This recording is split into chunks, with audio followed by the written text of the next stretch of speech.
لیکن ہم نے نماز کو وہ قدر نہیں کی جو نماز کی قدر کرنی چاہیے تھی، جو نماز کو اہمیت دینا چاہیے تھا، ہم نے نماز کو اہمیت نہیں دی۔ اولاد باغی کیوں ہوئی؟ اولاد نافرمان کیوں ہوئی؟ نماز کے ترک کی بنیاد پر۔ اور یہ کوئی کہانی قصہ نہیں ہے، میرے سرکار کی حدیث صحیح ہے۔ تو نماز چھوڑنے والے ذلیل ہوتے ہیں مرنے سے پہلے۔ اولاد گھر سے باہر نکالے، محلے والوں میں کوئی نہ پوچھے، انسان کھانے کو محتاج ہو جائے، روٹی کے ٹکڑے کو محتاج ہو جائے۔ اے میرے قوم کی شہزادیوں، اے سیدہ فاطمہ الزہرا کی کنیزوں، آؤ، اگر تمہیں اپنے بڑھاپے کو سکون اور اطمینان بخش دیکھنا ہے، اگر تمہیں اپنی زندگی کو خوشگوار گزارنا ہے، اگر تمہیں ذلت و رسوائی کی موت سے بچنا ہے، تو آج کی سنی اجتماع میں سچی توبہ کرو، اٹھنے سے پہلے عہد کرو، زندگی میں اب سارے کام چھوٹ جائے پرواہ نہیں، لیکن انشاءاللہ کبھی نماز ترک نہیں کریں گے، کبھی نماز نہیں چھوٹے گی۔ نماز کا وقت آئے گا تو مصلی بچھا کر کے پہلے نماز ادا کریں گے، ولیمے کی دعوت بعد میں، پہلے نماز، باپ کی میت بعد میں، پہلے نماز، بھائی کی بارات بعد میں، پہلے نماز، بہن کی ڈولی بعد میں، پہلے نماز، بچے کے اسکول بھی بعد میں، پہلے نماز، اس لیے کہ ساری چیزوں کے فائدے ہمیں دنیا میں ملے نہ ملے، لیکن نماز وہ ہے، نماز پڑھنے والا وہ ہوتا ہے، نمازی کو اللہ اس کے مقام سے اٹھا کر کے مقام محبوبیت عطا کرتا ہے۔ حضور غوث العظم دستگیر ماں کے پیٹ سے ولی بن کر پیدا ہوئے، لیکن 40 سال تک معمول یہ تھا کہ آپ ہر رات 1000 رکعت نماز ادا کرتے تھے۔ 1000 رکعت نماز کا معمول تھا۔ سرکار غریب نواز 70 سال تک نہ دن کو سوئے نہ رات کو سوئے، رات تو دن عبادت کرتے تھے، لیکن آج سب کے لیے وقت ہے، عبادت کے لیے وقت نہیں، ٹائم نہیں اللہ کی عبادت کے لیے۔ عبادت کو وقت نہیں تو پھر تم بندے کیسے ہو؟ عابد ہی تو عبد ہوتا ہے، جو عابد نہیں وہ عبد کہاں سے؟ اس لیے کہ مزدوری کرنے والا ہی نوکر ہوتا ہے، وہی تنخواہ پاتا ہے۔ جو کہے میں فلاں کا مزدور ہوں، فلاں کا مزدور ہوں، اس کی نوکری نہ کرے تو پھر وہ تنخواہ کیسے پائے گا؟ اس کو تنخواہ کیسے ملے گی؟ نادانو سنو، اللہ کا بندہ اپنے آپ کو کہتے ہو، بندگی کتنی کرتے ہو؟ اس لیے کہ بندگی کے بغیر بندہ ہونے کی سند کیا ہے؟ بندگی کے بغیر اس کے عبد ہونے کی سند کیا ہے؟ اور سنو، سب اپنے آپ کو اس کا بندہ کہتے ہیں، لیکن وہ کہتا ہے کہ کچھ ایسے ہیں جو پیٹ کے بندے ہیں، کچھ ایسے ہیں جو نفس کے بندے ہیں، کچھ ایسے ہیں جو خواہش کے بندے ہیں۔ ہاں اب یہاں فیصلہ کرنا ہوگا، ہم بندے کس کے ہیں؟ اللہ کے بندے اپنے آپ کو کہتے ہو؟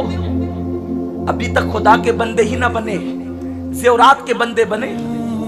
شوق زیور کا ہے، شوق اچھے مکان کا ہے، شوق اچھی دکان کا ہے، حلال و حرام میں کوئی تمیز نہیں۔ شوق نیند کا ہے، نیند کہتی میری طرف آ، اللہ کہتا ہے میری طرف آ۔ ہم کس کی سنتے ہیں؟ اگر نیند کی سن کے سو گئے آپ تو بندے نیند کے ہوئے، اللہ کے بندے کب ہوئے؟ اللہ کے بندے تو وہ ہیں جن کے بارے میں قرآن کہتا ہے جب رات کو لوگ سو جاتے ہیں تو وہ سوتے نہیں، بستروں سے اٹھ کر اللہ کی عبادت کرتے ہیں۔ آپ کوئی ایک بندہ مجھے ایسا بتائے اللہ کے اولیاء میں جو لوگ اللہ کی عبادت کو چھوڑ کر کے سوتے ہیں، اللہ کی عبادت کو ترک کر کے سوتے ہوں۔ لیکن آج ہم کھانے کے پیچھے بھاگ رہے ہیں، غذا کے پیچھے بھاگ رہے ہیں، زیورات کے پیچھے بھاگ رہے ہیں، دولت کے پیچھے بھاگ رہے ہیں، ہر چیز کے پیچھے بھاگ رہے ہیں، اللہ کی عبادت کی طرف آنے کو تیار نہیں۔ اور پھر دعویٰ ہے ہم اللہ کے بندے ہیں، حالانکہ سوچو حضور علیہ الصلوۃ والتسلیم خود امام الانبیاء ہوں لیکن کثرت سے نماز پڑھتے ہیں۔ امام زین العابدین آپ کے گھر میں ایک باغ تھا، اس میں 300 درخت تھے، رات بھر ہر درخت کے نیچے 2 رکعت نماز پڑھتے تھے، اس طرح 600 رکعت نماز پڑھتے تھے۔ امام جعفر صادق، امام موسیٰ کاظم، جتنے بڑے بڑے بزرگوں کو، خود سیدہ فاطمہ الزہرا پوری رات عبادت میں، خود سیدہ عائشہ اکثر رات عبادت میں۔ آج کیا ہو گیا؟ ہر ایک چیز کے لیے وقت ہے، عبادت کے لیے نہیں۔ پھر اللہ کے حبیب فرماتے ہیں نماز میں سستی کرنے والوں کو جب موت آتی ہے تو اللہ ان پر بھوک مسلط کرتا ہے، وہ بھوکے مرتے ہیں، بھوک سے تڑپ تڑپ کر مرتے ہیں۔ کتنی دردناک موت ہے بے نمازیوں کے لیے۔ اللہ جس کو بھوکا کر دے اس کی بھوک کو کون مٹا سکتا ہے؟ اور بے نمازی بھوک سے تڑپ تڑپ کر کے مرتے ہیں، لیکن کہیں کس کو؟ اللہ ان کی آواز ختم کر دیتا ہے، اللہ ان کے ہاتھوں سے طاقت چھین لیتا ہے، اشارہ بھی نہیں کر سکتے، زبان سے بول بھی نہیں سکتے۔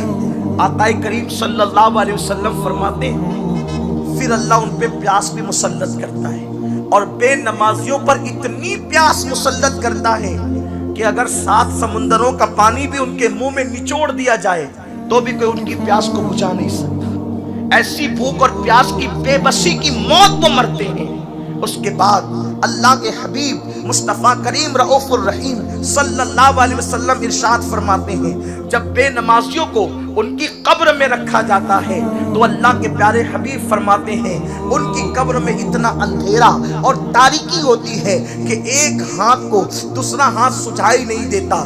یہاں پر میں اپنی ماؤں اور بہنوں کی توجہ چاہتا ہوں، رنگ ریلیوں میں ڈوب کر نمازیں چھوڑنے والیوں، کاش میری بہنیں نماز کی اہمیت کو سمجھتی، نماز نہ پڑھنے کی وعید کو سمجھتی۔ اللہ اکبر، آج میری ماؤں اور بہنوں کو وقت ہے سیریل دیکھنے کے لیے، فلمیں دیکھنے کے لیے، شادیوں میں ڈی جے بج رہے ہیں تو خواتین جو ہے کبھی ڈیجوں کے پیچھے جا رہی ہیں، کبھی میوزک کے پیچھے جا رہی ہے، کبھی ڈھول تاشوں کے پیچھے جا رہی ہے۔ اے خاتون جنت کی کنیز، تو عبادت کے لیے پیدا کی گئی تھی، تجھے تو اللہ کی عبادت کو وقت نہ ملا، لیکن تجھے ناچ گانوں کو وقت مل گیا، تجھے بارات کے ڈھول تاشوں کے پیچھے وقت مل گیا، تجھے فحش کاموں کے لیے وقت مل گیا، تجھے عریانیت کے لیے وقت مل گیا۔ اے خاتون جنت کی کنیز، ایک دن تجھ پر ایسا وقت آئے گا جس دن تیرے جسم سے تیری روح کا رشتہ ٹوٹ جائے گا۔ ہائے وہ وقت کیسا ہوگا، وہ وقت کتنا دردناک ہوگا۔ بے نمازی پن کی وجہ سے تجھ پر بھوک مسلط ہوگی، تجھ پر پیاس مسلط ہوگی، تجھ پر ذلت مسلط ہوگی، بے کسی اور بے بسی کی موت تجھے آ رہی ہوگی۔ اللہ اکبر، اس وقت کی داستان کس سے کہیں؟ کون مددگار ہے؟ نہ شوہر، نہ ماں، نہ باپ، لوگ سرہانے کھڑے ہیں لیکن کوئی فریاد سننے والا نہیں، کوئی مدد کرنے والا نہیں۔ اے میری بہن آجا، آج اس سنی اجتماع میں سچے دل سے رب کی بارگاہ میں توبہ کر لے، گڑ گڑا لے، تاکہ تجھے بھوک اور پیاس کی ذلت کی موت نہ آئے۔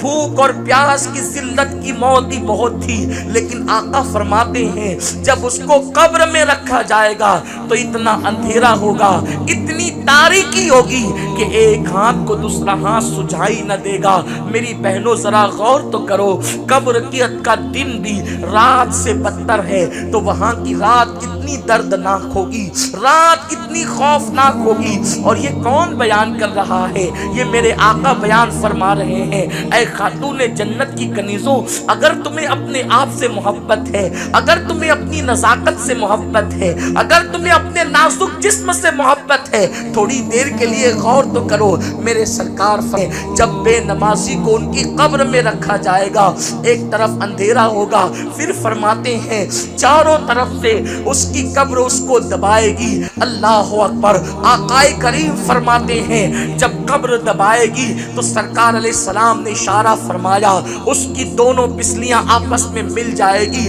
اللہ کے حبیب ایک مرتبہ 6 مہینے کے بچے کے جنازے میں گئے، ایک ننھا سا بچہ جس کی عمر 6 مہینے کی تھی، میرے سرکار اس کے جنازے میں گئے، اور جنازے میں جانے کے بعد حضور کی آنکھوں میں آنسو آ گئے۔ صحابہ عرض کرتے ہیں یا رسول اللہ آپ کیوں رو رہے ہیں؟ میرے سرکار فرماتے ہیں اس 6 مہینے کے بچے کو بھی قبر نے دبایا۔ اللہ اکبر، آقا کریم فرماتے ہیں اگر قبر کسی کو دبانے سے رکی رہتی تو اس بچے کو نہ دباتی، لیکن قبر نے اس بچے کو بھی دبایا۔ اے خاتون جنت کی کنیزوں، آپ جانتی ہیں جب سیدہ زینب بنت محمد میرے سرکار کی شہزادی سیدہ زینب کا وصال ہوا، حضور ان کی قبر میں کھڑے ہو گئے اور چہرہ متغیر ہو گیا۔ صحابہ کرام نے سرکار کے چہرے پہ تبدیلی کے آثار دیکھے، آنکھوں میں آنسو دیکھے، تو سرکار جب قبر سے باہر ہوئے حضور کے ہونٹوں پہ تبسم تھا۔ آقا سے پوچھا سرکار آپ زینب کی قبر میں اتر گئے اور آپ کا چہرے پہ تغیر کے آثار تھے، سرکار آپ کی آنکھ میں آنسو تھے۔ آقا فرماتے میرے صحابہ قبر نے میری بیٹی زینب کو دبانا شروع کیا تو میں اس کی قبر میں داخل ہو گیا، اور پھر قبر نے دبانا بند کیا تو پھر میں قبر سے باہر آیا اور میرے ہونٹوں پہ مسکراہٹ آئی۔ سرکار فرماتے ہیں اگر قبر کسی کو دبانے سے احتیاط کرتی تو وہ میری بیٹی زینب کو دبانے سے احتیاط کرتی۔ میں پوچھنا چاہتا ہوں لیکن حضور علیہ السلام نے یہ فرمایا قبر نیکوں کو بھی دباتی ہے اور قبر گنہگاروں کو بھی دباتی ہے، لیکن نیکوں کو ایسے دباتی ہے جیسے بلی اپنے بچے کو منہ میں اٹھاتی ہے، نیکوں کو قبر ایسے دباتی ہے، اور گناہگاروں کو کیسے؟ جیسے بلی چوہے کو اپنے منہ میں دباتی ہے۔ بلی اپنے بچے کو منہ میں اٹھاتی ہے تو انہی دانتوں سے اٹھاتی ہے، لیکن بچے کے جسم پر خراش تک نہیں آتی، کیونکہ بلی ممتا کے ساتھ اٹھاتی ہے نا بچے کو، اور چوہے کو ایسا پکڑتی ہے کہ اس کی گردن سے خون ٹپکنے لگتا ہے، یعنی دشمنی سے اٹھاتی ہے۔ میرے سرکار فرماتے ہیں کوئی سیدہ زینب کے بارے میں یہ نہ سوچے، سیدہ زینب بنت فاطمہ کے بارے میں کہ قبر نے ان کو عذاب کے طور پہ دبایا، نہیں، بلکہ آقا نے فرمایا قبر جب نیکوں کو دباتی ہے تو ایسے جیسے ماں اپنے بچھڑے ہوئے بچے کو آگوش میں دباتی ہے، اس شان سے۔ لیکن اللہ کے حبیب کے چہرے پہ تغیر کے آثار اس لیے تھے کہ قبر کے دبانے کے دو طریقے ہیں تاکہ میں اپنی بیٹی کے پاس پہنچ جاؤں۔ کہیں قبر دوسرے انداز سے تو میری بیٹی کو نہیں دبا رہی ہے۔ میرے پیارے آقا علیہ السلام کے پیارے دیوانوں، غیب دا نبی نے یہ پیغام صرف اس لیے دیا تاکہ امت کے لیے عبرت ہو جائے، ورنہ خدا کی عزت کی قسم اہل بیت سے جس کو نسبت ہو جاتی ہے ان کے کفن بھی میلے نہیں ہوتے۔ بات عذاب قبر کی نہیں کر رہا ہوں، لیکن یہ امت کی عبرت کے لیے ہے، امت کی تعلیم کے لیے ہے۔ آپ جانتے ہیں حضرت سعد ابن معاذ کا جب انتقال ہوا تو سرکار اس وقت بھی روئے۔ سرکار فرماتے اگر قبر کسی کو دبانے سے احتیاط کرتی تو سعد ابن معاذ کو نہ دباتی۔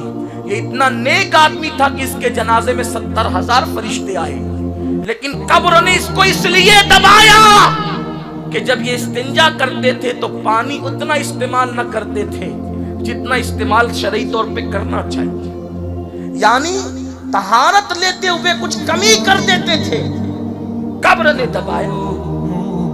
حالانکہ حضور کے صحابی ہیں، 70,000 فرشتے ان کی میت میں آئے، لیکن آقا کا یہ بیان کرنا اس لیے نہ تھا کہ صحابہ کو قبریں دبا رہی ہے، بلکہ امت کی تعلیم کے لیے تھا۔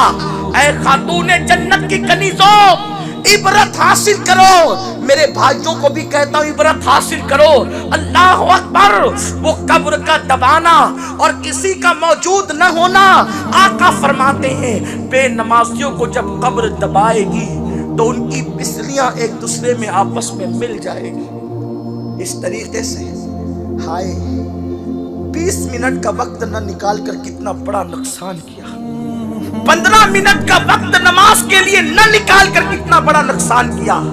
نماز فجر میں نرم نرم گدوں پہ نماز چھوڑنے والوں، آخر 20 منٹ سو کر کے تمہیں کیا مل جائے گا؟ 15 منٹ زیادہ سو کر کے تمہیں کیا مل جائے گا؟ ہوش کے ناخن لو، جاگنا ہے جاگ لے، افلاک کے سائے تلے حشر تک سوتا رہے گا، خاک کے سائے تلے۔ آج اٹھ کر عبادت کر، فجر کی نیند قربان کر، راتوں کی نیند قربان کر، ورنہ جب مر کر کے مٹی کے نیچے دفن ہوگے تو پھر وہاں پڑے رہو گے، جسم سے بدبو آئے گی۔ اللہ اکبر، آج اپنی پسلی پر اگر لگ جائے تو کتنی تکلیف ہوتی ہے، پسلی زخمی ہو جائے تو اس کا آپریشن بھی لوگ نہیں کرنا چاہتے، کتنی تکلیف ہوتی ہے۔ میری قوم کی بچیوں، صنف نازک کہلانے والیوں، اگر کوئی تمہارے بدن پہ پتھر مار دے تو تم بے چین ہو جاتی ہو۔ اے میری قوم کی بیٹیوں، اے کنیزان فاطمہ، ذرا اپنے آپ پہ رحم کرو۔ اللہ کے حبیب نے فرمایا پسلیاں دبا دیتی ہیں، اسی پہ بس نہیں۔ اللہ کے حبیب غیب داں نبی صلی اللہ علیہ وسلم فرماتے ہیں بے نمازی کو جب اس کی قبر میں رکھا جاتا ہے تو اس پر ایک اژدہا مقرر کیا جاتا ہے، اس کا نام شجاع اقرا، بہادر سانپ، گنجا بہادر اس کا نام ہے، شجاع اقرا۔ یہ وہ سانپ ہے کہ اگر کسی کو ایک ڈنک مارے تو اس کے جسم میں 70 سال تک وہ زہر گشت کرتا رہے گا، گھومتا رہے گا 70 سال تک۔ اور اس کا ڈنک اتنا خطرناک ہے، اگر اس کا ڈنک دنیا کے اندر جو ہے وہ اس کا زہر پھینک دیا جائے تو ساری دنیا کے انسان اس کے زہر سے مر جائے۔ ایک مرتبہ کا اس کا زہر ساری دنیا کے انسان نہ اٹھا سکے۔ وہ شجاع اقرا بے نمازی پر مسلط کیا جائے گا۔ کب تک؟ فجر چھوڑی تو ظہر تک، ظہر چھوڑی تو عصر تک، عصر چھوڑی تو مغرب تک، مغرب چھوڑی تو عشاء تک، عشاء چھوڑی تو فجر تک۔ اللہ اکبر۔ سانپ کسی کو ڈسے، دنیا کا سانپ، تو انسان اس کے درد سے کبھی کبھی مر جاتا ہے۔ لوگ سانپ کا نام سن کر ڈرتے ہیں۔ ارے سانپ تو اپنی جگہ، مچھر کاٹتے ہیں تو لوگ مچھر کو کے کاٹنے کو برداشت نہیں کرتے۔ مچھر کاٹ رہے ہیں، یہ لاؤ وہ لاؤ، یہ اگربتی جلاؤ، وہ پنکھا لگاؤ، مچھر نہیں آنا چاہیے۔ ارے نادان، تیرے اپنے کمرے میں مچھر تجھے مارے اور تجھے ڈنک لگائے تو تجھے کتنی تکلیف ہوتی ہے، تمہیں جلن ہوتی ہے، کھجاتے رہتے ہو۔ وہاں مچھروں کا ذکر نہیں۔ ہمارے اور آپ کے آقا غیب داں نبی صلی اللہ علیہ وسلم نے شجاع اقرا کا ذکر فرمایا۔ اللہ اکبر۔ وہ گنجا بہادر کتنا بڑا ہے، وہ کتنا لمبا ہے، وہ 70 سال کی لمبائی میں، یعنی 70 سال تک کی لمبائی میں گھوڑا جتنی دور تک دوڑے گا اتنا لمبا وہ سانپ ہے، اور وہ قبر میں مسلط کیا جائے گا۔ جتنی نمازیں چھوڑی ہے، اللہ اکبر، کاش ہم نماز کے لیے وقت نکالتے۔ اور یہ خاص طور پر عورتوں کا اجتماع ہے۔ میں اپنی ماؤں اور بہنوں سے کہتا ہوں، عورتیں زیادہ نخرہ کرتی ہے نماز پڑھنے میں۔ حضرت ہمارے پاس وقت نہیں، باپو وقت نہیں، سید صاحب وقت نہیں، مولانا وقت نہیں۔ میں پوچھتا ہوں آخر تمہیں کام کیا ہے جو کہتی ہو وقت نہیں؟ تمہارے پاس کام کیا ہے؟ ساری چیزیں تو ریڈی میڈ تمہارے گھر آتی ہے۔ اللہ نے کیسی سہولت کے دور میں پیدا کیا،